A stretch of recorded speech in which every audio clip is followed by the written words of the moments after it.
G'day guys, Luke here. Welcome back to another video. In today's guys, we are doing the mega Reptile update for January 2025. Before we get started, there's a few things I'd like to say. First of all, hope everyone had a Merry Christmas or Happy Holidays, however you celebrate the season. As well, Happy New Year guys. We are in 2025, so I'm wishing everyone all the best for this year. Second of all, we've got new members to the family.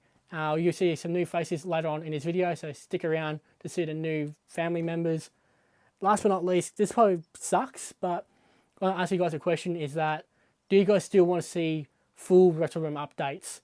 The last few videos I've done on Reptile Room updates haven't really been performing, so it's kind of, for me, weighing up the options, is it still worth making?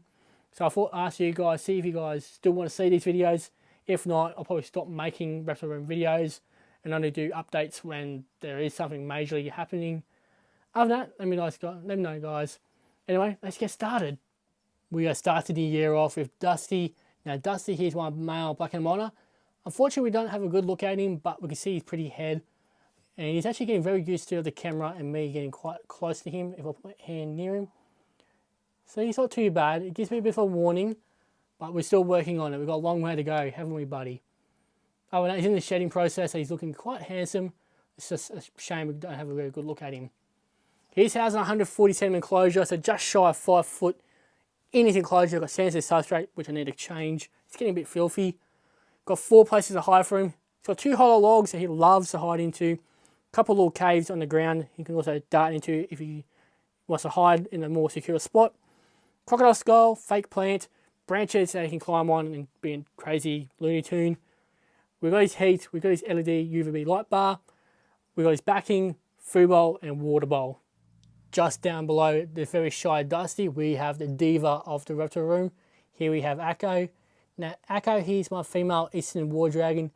She still gives me a bit of attitude, but saying that, she's doing exceptionally well.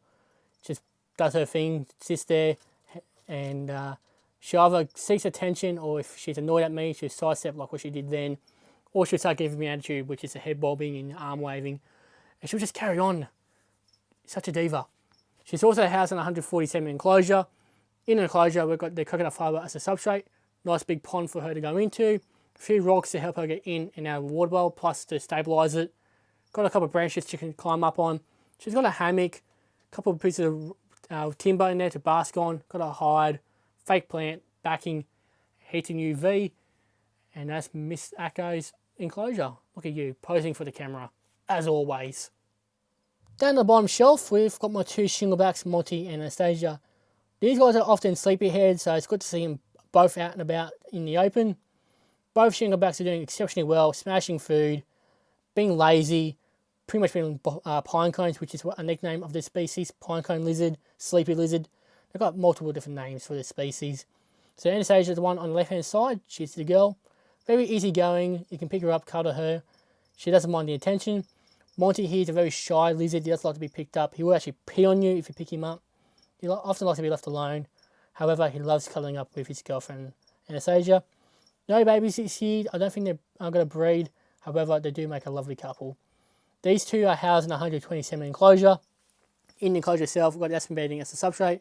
2 hides, a couple of ramps to help him get on top of the bigger hide here, which I will share. Water bowl, food bowl, backing. They've got a UVB again, and then ceramic for heat. That's my 2 beautiful shinglebacks. Housed in this 50 cm enclosure, we have Sui. Now Sui here is my sand simmer. Now since she's buried in the sand somewhere, I will get a video of her later. Now I don't see her much, but when she does come out, she's hunting.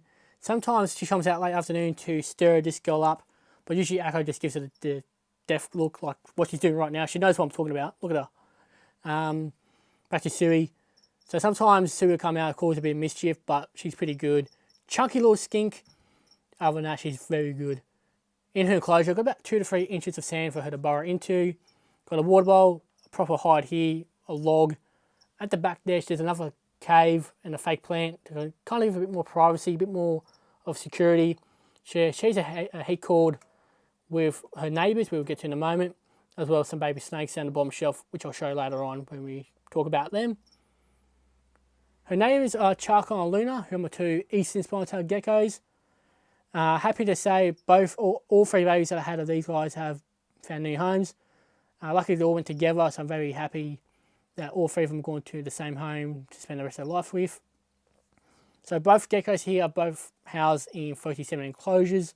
So in the enclosures, we've got 2 hides, one towards the front, one on the back, water bowls, branches from the climb on, sand as the substrate. There's a fake plant in with Luna, and Charcoal doesn't have much. So Charcoal here is doing well. He's a very shy gecko. I don't see him out as often. He'll often just be in his cave during the day. When it's late at night, he'll come out and hunt, explore, do what he does, and then by the time it's dawn, he's back in his cave and you don't see him. Luna, actually, I just noticed, is sitting out in the open, so I'm just trying to fix the camera. There she is, kind of hard to see, but you can get to see her. I usually find females of this species are quite confident. They'll actually sit out in the open. Doesn't matter if there's a light on top of them or not. They often like to sit out and, I guess, showcase themselves, which is a kind of interesting thing. I usually, like I said, see with females, don't really see with males. So I wonder if that's a sex trait that they do. By saying that, very awesome geckos. I think they're a bit underrated. And I'm very happy to have these guys a part of the family. Well, everybody I'm happy to have a part of the family, but I guess you don't see this species around as often, and it's great to showcase these guys and give them a bit of love that they deserve. Their neighbour, I had to kind of put a what's-he thing there to, what's it called? A visual barrier, that's it. So they can't see her. But in another 57 enclosure, just next to them, we've got Aurora. Aurora here, I believe, is a female diamond carpet python. Doing well, growing quite quickly. Today's feeding day, so she's on the move looking for food. So yes, Aurora, you'll get food a bit later on, darling. Oh, no, she's beautiful. She actually bit me for the first time the other day when I went to feed her. But that's going to happen sooner or later. Hopefully it's a female, because I would love to breed her with one of our boys one day. If it was another male, then I really got screwed over, didn't I? Of course you're going to hide. Now, Aurora here in her enclosure has been bedded to substrate, wobble at the front. She's got 2 caves, branches for her to perch on, a nice backing to set the enclosure off. She's got another cave, another bit of timber in the back corner there for extra security. LED UVB light bar on top of the enclosure, since diamond pythons require UVB. And like I said, there's a heat cord that runs through this whole shelf here. Just in case you gotta get baby snakes, I'm ready to go with all that. On the other side of the room, we got a whole...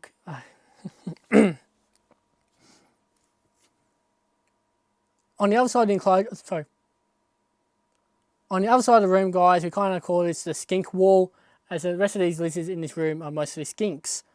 This one here is Blaine. Now, Blaine here is my lowland blotched blue tongue. She's one of 4 blue tongues we have in the family. However, she's a different species, so she's a bit unique looking. Often a very shy little lizard. You don't see her out that often, so it's great to see her out and about, basking for a change, and not running and hiding as soon as I come over. She's housed in a 97 enclosure, so 3 foot in the enclosure. We've got us embedded as a substrate. 2 hides in here for her, as she's more of a shy lizard. Food bowl, water bowl. We've got her backing, LED UVB light bar. Sorry about the clock, it's kind of just sitting there. And we've also got a heat emitter on top to keep her nice and warm and happy. That is all Blaine. The next 3 animals, guys, we got to cover off are all Eastern blue tongue skinks, all set up in identical setups. So I thought, let's do all 3 at once. So each blue tongue are housed in a 127 enclosure, so 4 foot in dimension. In each enclosure, we've got the aspen bedding as a substrate, food bowl, water bowl. They've got a backing, they've got a hide with a ramp to get on top of the hide. Thank you, Blue, for showing. We've got a rock in each enclosure just to help with their nails. The LED UVB light bar, as well as an infrared projector for Bluey and Bo, while Billy has a heat pad. This one here, like I said, is named Bluey. He's doing pretty good. Now, he's more the adventurous type. He'll walk around. Every now and again, he comes out, runs to the house for a little bit, and when he has enough, he'll just go back in his hide and go back to bed. He's not a big eater, but yeah, I haven't even gone there, buddy. Still waking up, mate. It's like, what, midday now? Yeah, almost midday. Oh well, reptiles, they get the luxury of sleeping in. But that's Blue. His brother Bo over here is still in bed too, mate. This guy here is like laid back, kind of just, yeah, whatever, blue tongue, watches the world go by. Spends a lot of time in his hide. I swear, he sleeps 24/7. He's like the koala of the blue tongue world, this guy. Well, he's a koala, but in reptile form. But saying that, he's very chill, doesn't cause any trouble. Blue causes a little bit of trouble, Billy causes a lot of trouble. So nothing too worrying about Bo. His house.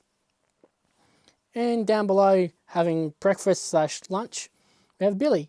Now, Billy's the youngest of the three, but she's the biggest. She's a chunky blue tongue because she eats all day, every day. Now, fun fact, all 3 blue tongues here are pretty much rescues. Blue and Bo got from a lady through wires at the time. They were all babies, so that's how I got Blue and Bo at the time. Billy here came in with her siblings and she was a runt. Not looking in best of conditions, so I took her in to originally fatten her up, and in a way we got attached to her and decided to keep her. So she came in with half a tail missing, skin and bone, and look at her. She's just a solid little blue tongue, and by the looks of things, she's going to shed her skin quite soon. This little fella here is named Pedro. Now, Pedro here is a pink tongue skink. I don't see this guy much. He's usually out during the night time, being a nocturnal species. What you doing, buddy? You're being crazy. He tends to keep to himself. I don't get him out often. He's a cool little lizard, but I just don't see you much, buddy. You know, I put you back in. You're not happy that you've been woken up. He was up in his cave up here. So Pedro here's housed in the 60 centimetre enclosure, so it's a 2-foot enclosure. In his house, we've got his substrate, which is aspen bedding, water bowl, 2 proper caves down the bottom. He usually favours this one here, but today he's up in the other one, in the rock. Got his food bowl, fake plants, branch. Go back in that incorporated cave into, which he's now using today. Usually he doesn't really use that one, but sometimes things are changing. Got a light strip on top of his enclosure, so he's got daylight, they wouldn't turn it off. He's got night time, so he knows when it's day and night, regardless. And he's got a infrared projector there to keep him nice and warm. Right, this little gremlin here, his name is Thumper. Now, Thumper here is a Gizzy skink. Out of all the little lizards that we own, he gives me the most trouble. He doesn't like me very much, but he loves my mum, which is kind of funny, to be honest. Now, Thumper here is housed in a 60 centimetre enclosure, like Pedro. Only difference is, his is more of a desert setup, while Pedro is more of a rainforesty kind of setup. So Thumper, we've got sandstone substrate, food bowl and water bowl. So he proper hide in this corner over here, but he uses his fake rock stack here quite a fair bit. You can wedge into that, hide into, as a source of security for him. All it is really is some insulation board cut up with some tile hiding on it, bit of sand, and that's really about it. There's a foam back in the back there, so you can climb up that too. We've got his heat and UVB. That's a cheeky little Thumper. Here we have the new members to the Reptile family, guys. So their names are Bruce, Shigo, and Emerald. Now, the enclosure that they're currently in is just a temporary holding enclosure until I can figure something out outdoors. Now, how these guys came into my possession was a mate of mine was looking at downsizing, and at the time he offered me these 3 beautiful lizards, and I could not say no to them. He still got a few back at his place. The idea was just to downsize. He was going to keep some, I have some. That way he still keep track on how they were doing. So he used to have 9 of them in total, 3 boys and 6 girls. Obviously I've taken the 1 male, 2 girls. With Bruce, the reason why he's got that injury on his face is probably because with the 2 other males, they're probably a bit more dominant than he was. He's probably the prince, you could say, against the other 2 kings. And he was often chased around. So he's still a bit flighty. He still bangs his face against the side of the enclosure.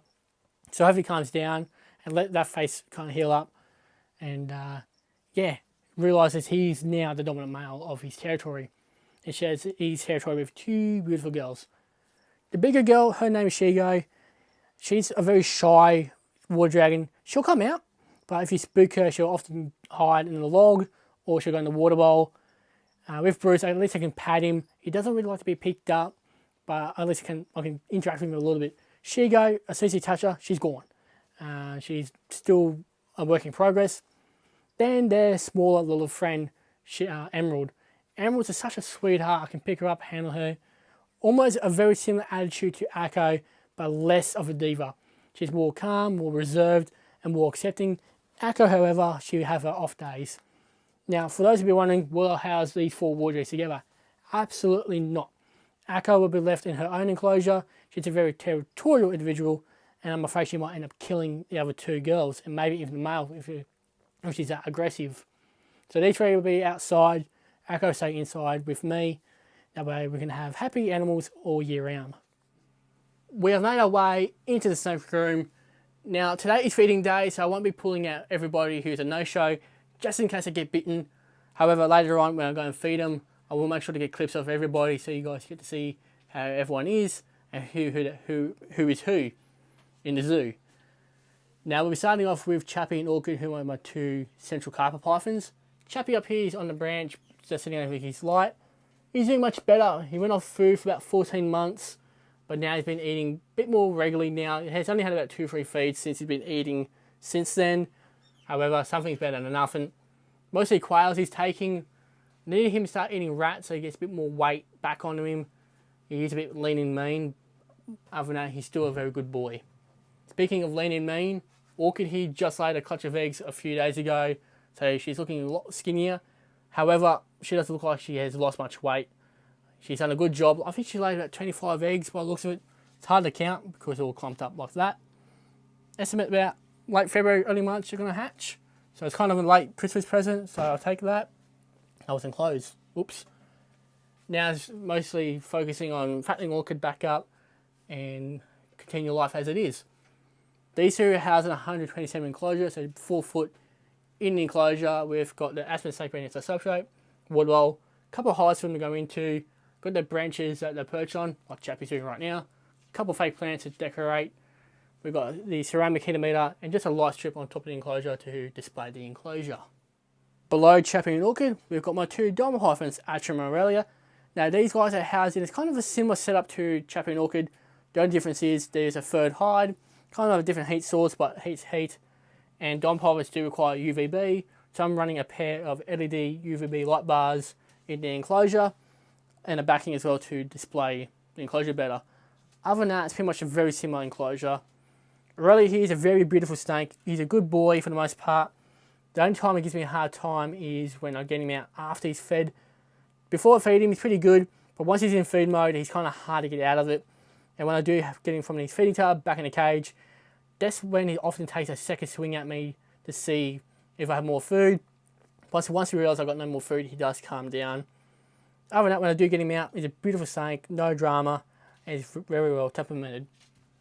His partner crime, Atrum, is a bit funny where he'll only eat in the enclosure these days. He doesn't like to be pulled out and be fed inside the feeding tub. And he's just let go, he's a bit more fussier. When he's in the enclosure, he'll just take the food and start eating. So I thought, I'd rather my snakes eat than being a pain in the butt and not eat. He's still got that lump on the side of his jaw, but that is slowly going down with the antibiotics, so nothing to complain about that. Other than that, both snakes are doing just fine. Now we're on to our first lot of Antirrheges. I'll be honest, I do have a soft spot for the Antirrhegia pythons. They're kind of my first snakes I own. I still got them, we'll be back to see in a minute. But most of my snakes I have in the family are Antirrhegias, so bear with me. So this is my breeding pair of Antirrhegias, or children pythons, Emma and Azula. Emma, who's the one just sitting out in the open, I'll get a better shot of him later on. He's doing well, smashing food, protecting his girlfriend, and just doing Emma things where if I mess around the enclosure too much, he kind of warns me by coming in and say, hey, back off or I'm going to strike and bite you. He kind of good that way. When he was a baby, he never gave me any warnings. He was just a menace. He was a little feral thing back then, but now he's calmed down. His girlfriend Azula is doing fantastic. Still skinny, but we'll fix that with a lot of food and a lot of TLC and get her back up to weight. She laid 14 eggs on the 31st of October, so Halloween, and those eggs have since hatched. Out of the 14 eggs that Azula laid, we've got 9 of them hatched, and so far 5 of the 9 babies are eating, which is fantastic. Hopefully we don't lose any of the babies. It's so rewarding when you have the parents go, I guess, they breed, you have the eggs, then the babies hatch and they're thriving in a way, and mum and dad are still doing well after the fact. So, very rewarding. I'm very happy about that. Anyway, we're just rambling, so we'll continue with the enclosure. So it's an 80 centimetre enclosure. Got 3 highs in here for them. There's a heat pad on the right hand side where Emma is currently sitting, keeping them warm. We've got a fake plant that they're kind of just dirty, got to give that a good wash one day. Got a water bowl, backing, and they've got a light strip just above the enclosure to illuminate the enclosure. On to the very animals that started this whole reptile, I guess, family. We have Superstar and Graham. Now these two snakes are both 15 years of age. and this year be 15 years that I've had them in my life. So this kind of had the hobby started for me was with these two snakes. First Superstar, then Graham, who is coming over to say hello. So both snakes are housed under 90 centimetre enclosure, so 3 foot. We've still got the water bowl, aspen bedding as a substrate, branch, 3 hides, a rock. We've got a fake plant, bit of wood, backing, branch. I don't know if I mentioned that. We've got the light and heating. And here's Graham here. So Graham is the second snake I ever got. She's so friendly. She's looking for food. She knows she has feeding days, so she's cruising around, waiting to get picked up, put in her feeding tub, and to be fed. Other than that, she's such a cool, very beautiful snake in temperament. Never bites. No drama at all. She's a bit mischievous where she comes out. She's like, oh, what's over there? Should go to that direction. Other than that, she goes off food during the winter periods. When it's warm here in Australia, like the summer and spring, which we are summer now here, she'll eat and eat and eat. Partner crime, Superstars is in the hide here. She's doing well. I'll get a video of her later on of smashing some food. She was off food for the first time this year in her whole life, which was kind of interesting and a bit worrying at first. But now she's back on the food, so my worries have since gone. So nothing to report on Superstar. She's just always hiding. Not the most active snakes, but she's a very beautiful snake. Moving across onto this shelving unit here, we're starting off with this pair of 77 enclosures, so just over 2 feet in dimension. We have my 2 brown tree snakes, Willow and Diablo. Before we get to the snakes themselves, the enclosure is kind of similar, so we'll just quickly go over that. So in both enclosures, we've got the aspen bedding as a substrate. We've got highs on the ground, so Willow has 3, Diablo has 2. On the right hand side, we have Willow's heat pad. Diablo's on the left hand side. We've got branches, fake plants. They've got a light strip, and also backing that we also incorporated caves into. So both snakes have something more natural to hide into, feel a bit more secure. You can see with both enclosures. Onto the snakes themselves. Willow here's a very shy snake. Once provoked, she does get more defensive and starts lashing out, striking in defense. So I'm still working on her, on calming her down, getting her to go, hey, we're not here to hurt you, your family, you've been looked after. So she'll get 3 fuzzy mice later on. She loves her mice. During the cooler period, she goes off food like Superstar and Graham do. But then when it warms up again, she starts eating again. She's just waiting for food. I think she's got her head sticking out on this side probably. I can't quite see. Anyway, so Willow's deep in there. Probably just get a video of her anyway. Her partner crime is kind of the polar opposite. He's a puppy dog. Very calm, very loving snake. Never had any dramas with him. Sorry about the urates. He is a bit of a favourite snake to pee there. I trust this snake with everybody. He never bites anyone. I can get him out and he likes to just wrap around your arm, become a little bracelet. And yeah, it's a fun snake to feed. He always knows when it's food, what's food, what's human. When he was a baby, he's a fussy eater, so the only way to get him eating was to cease feed him. And only at that stage in his life, he would only eat if he's in my hand. Luckily, he's grown out of that now, so he can just eat in the cage and do his own thing. Below Willow and Diablo, we've got 2 more Antareses. So the one on the left-hand side is Caesar, my male blonde-spotted python. And then Valentino is a children python on the right-hand side. But we'll go back over to Caesar. There he is. He's actually sticking his head out for once. So Caesar, he's doing very well. Now, this snake I don't get out pretty much at all. The only thing I do with him is just make sure he's alive, give him some food, do his water, and just maintain his closure, make sure he's happy and healthy. Other than that, he does his own thing. He's got his head sticking out, waiting for food. It's coming, buddy. Be patient. He is usually quite a cranky snake. He doesn't like to be handled, so that's why we leave him alone. He and Valentino house in 60 centimetre enclosures, so 2 foot enclosures. In the enclosures, we've got the aspen bedding as a substrate, water bowl, a few places to hide from, a couple of fake plants, a couple of branches, backing, light strip that both snakes share. Now, Caesar's heat pads on the left hand side, and same with Valentino as well. I thought it was different, but it's actually not. But Caesar, he's doing just fine. And then Valentino, he's out and about, but here's a clip of him eating. He's a madness sort of gremlin. So when I get to feed him, he's always lining me up, trying to bite me and cause chaos. He kind of takes after his father, which, by the way, is Emma. So Emma's all actually the mum and dad to this little guy here. He was my first ever baby I should ever produce, and I feel quite lucky to still have him here. We did keep another one of the babies at the time named Chewbacca, but Chewbacca since has passed away unexpectedly.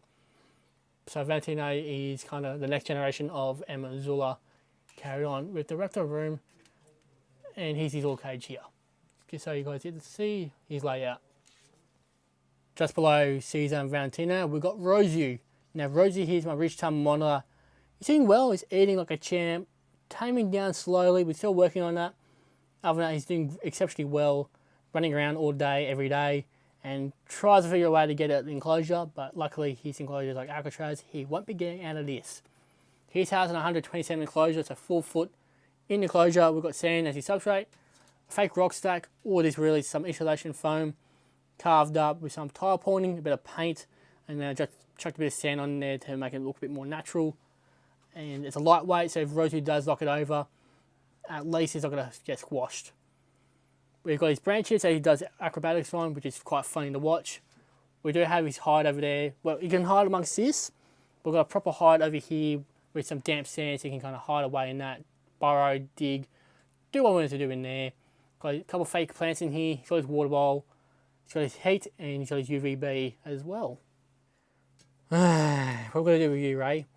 Now, Ray here is my Rosenberg monitor, also known as a nightmare for me. Some days he's really good, I've got no drama with him. Then other days he's an absolute nightmare. When it comes to training, some days he's fine, some days he's trying to rip my hand off yet again, or use his back claws to kind of use those fish hooks and trying to rip me a new arm. Other than that, when he's inside his enclosure, he's fine. He walks around, does this. Like I said, he will get an upgrade this year.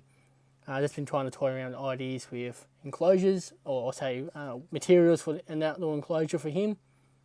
At the moment, he has a 6 foot enclosure, so 180 centimeters. Coconut fibre as a substrate.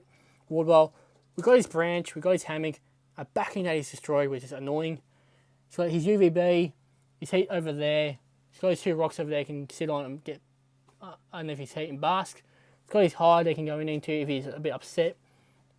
There were fake plants in here, but you can see he's destroyed them. Can't do anything nice for you, can't I, buddy?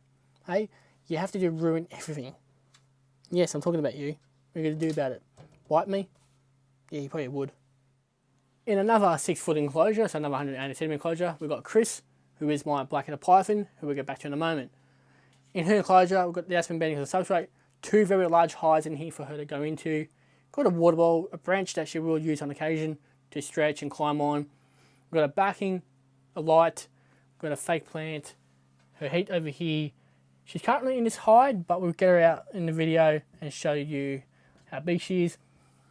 Chris is usually a very gentle giant, no drama whatsoever, until you get food out for her.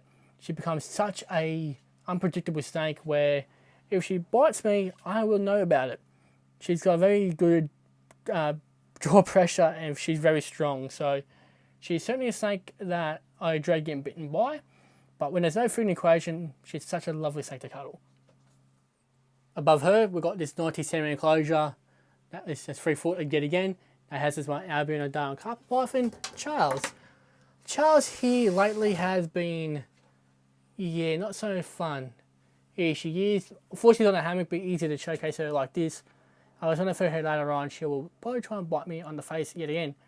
She has a habit now, every time I open the enclosure, she'll try and bite me on the face. I guess that's what happens when you feed the snakes inside the enclosure all the time. Just like Caesar and Atram, where those snakes don't like to be fed in feeding tubs. They'd rather be fed in an enclosure, and I'd rather them eating than not eating, like I said before. Other than that, Charles is fine, doing her thing. The glass is a bit hazy. I tried to clean it well, but it just didn't work out. So in Charles' enclosure, we've got the substrate, yet again, which is aspen, a vine, a couple of hides, water bowl, backing, heat, and there's a light strip that runs through her enclosure, literally. Goes from the brown tree snakes up across into hers, onto the next enclosure we get to in a moment. Onto our very last enclosure of this Mega Reptile Room update for 2025. This is a 1 meter enclosure, so just over 3 foot in length. In the enclosure itself, we've got 2 proper hides over here, a fake rock stack that's additional 3 places for these 2 snakes to hide. We'll get to in a moment. So there's 5 places for these 2 snakes to hide. We've got fake plants, we've got water bowl, we've got the aspen bedding, we've got the ceramic for heat and a light strip on top of the enclosure. Now the actual two snakes themselves, let's have a look. These are my two female children pythons, Erin and Snickers. So Erin here is a darker one. I don't see much of Erin. She likes to hide, keep to herself. The only time I really see her out and about is when it's a feeding day. She'll kind of line herself up so I can grab her and put her in the feeding tub to feed her. But she's actually a very calm, very friendly snake. She's quite good at escaping, but luckily she hasn't escaped in quite some time now, so very lucky for that. Other than that, she's doing quite well. Her partner in crime, Snickers, smashes food. She's more active of the two. Like I said, slither around for night time, exploring, and she's probably playing a way of escaping, maybe for both snakes to get out.